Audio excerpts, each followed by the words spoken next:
ceremonials. It's been a very, very tough, around 3 weeks for the family of Parliament, the institution of Parliament. It's been really, really, really tough. Losing both current and former members. No, it really hits you hard when you're around those corridors. I just usually see it on the groups. It's been tough, I can tell you. It's been tough. But, like they say, the God of the mountain is the God of the valley. The God of good times is the God of hard times. And as believers, we believe the Lord cannot give you a burden which you cannot carry. He can give you a burden, but He gives a way to maneuver and to go through it. But that's if you believe. If you don't believe, I don't know where you go. I think who go to the witch doctors, run around suffering. But if you're a strong believer, you know this is a challenge from the Lord, and He will give you a way to go through it. I met Honorable Komuhangi in 2016 when I had just joined the Parliament. And I was one of those stubborn MPs, sometimes very rare because I was more of a businessman. Because sometimes I reached in Parliament, I asked myself, what do these people do here? You could see people moving around, talking. So at first I had not really understood well. I'm sorry when my mentor might say, look at this stubborn young man. But that was the reality for some of us who are coming from the business community. You come, you see how things are moving. It is totally different.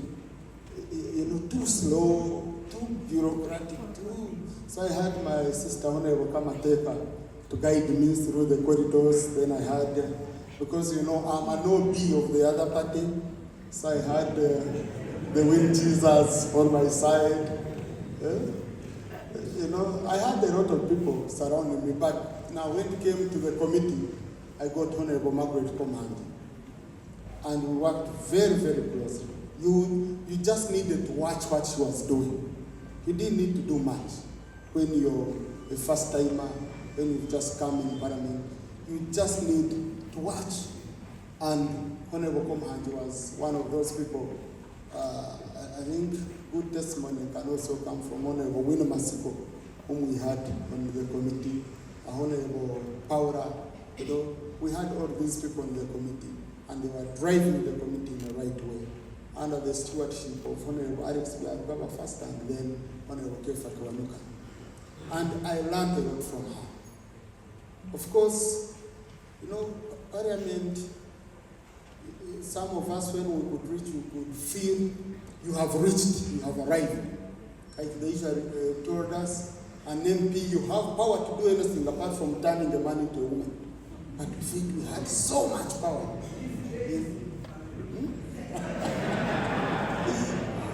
No, we can't do it. We don't have that power.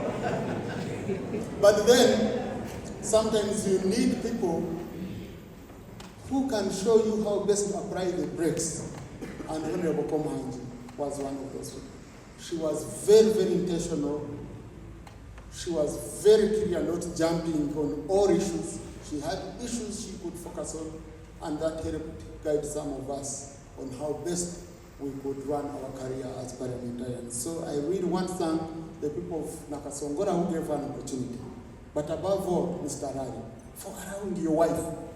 Many men don't want their women to grow. They don't want their women to be strong.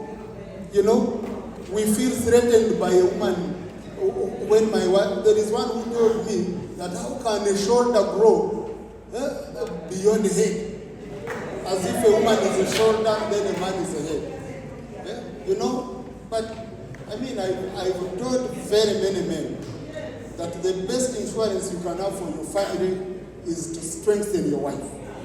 Is to give your wife more capacity, to give your wife more power, to give your wife more power in decision making. And even if, for us men, when you have something in your pocket, the temptation is to take it out. Sometimes, not all men. But when a woman has something in the pocket, the temptation is to use it to build the family.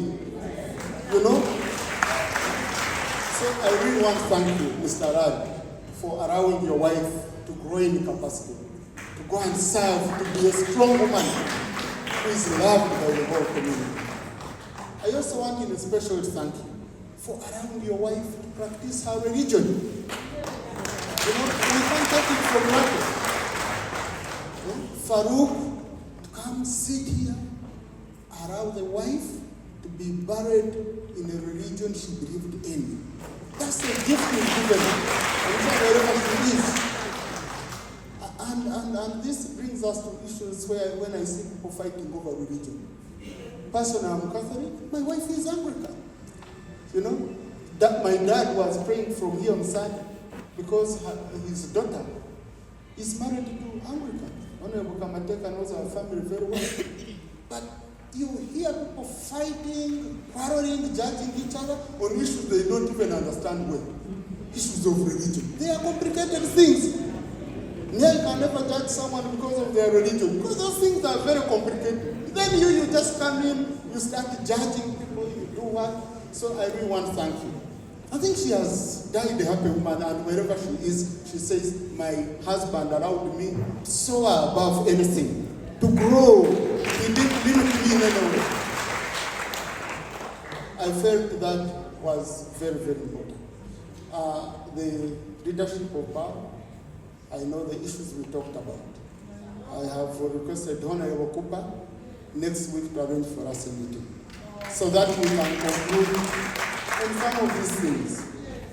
Because they mean a lot, and yet, you know, they are not big, they are not that heavy to say we shouldn't address them.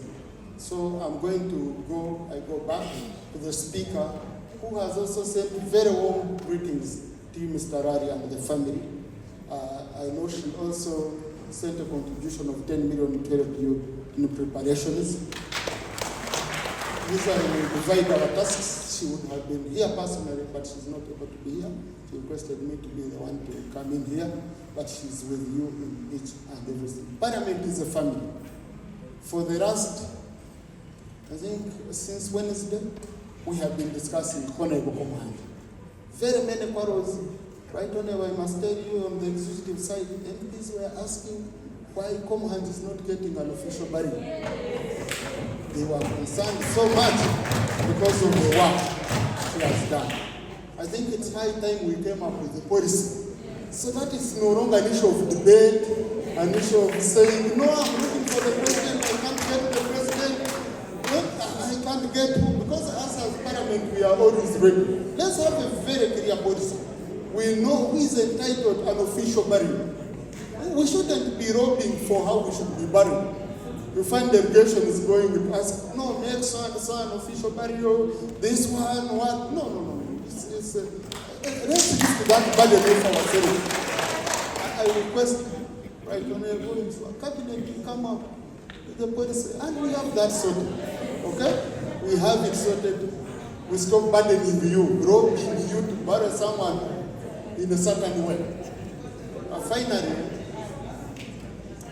I want you to convey our thanks to the President for all his standing with the institution of Parliament whenever we have such a difficult moments. He always stands with us, and I'm very, very glad he has sent a message. And I want to thank also the former members of Parliament for the solidarity, for this. It means a lot.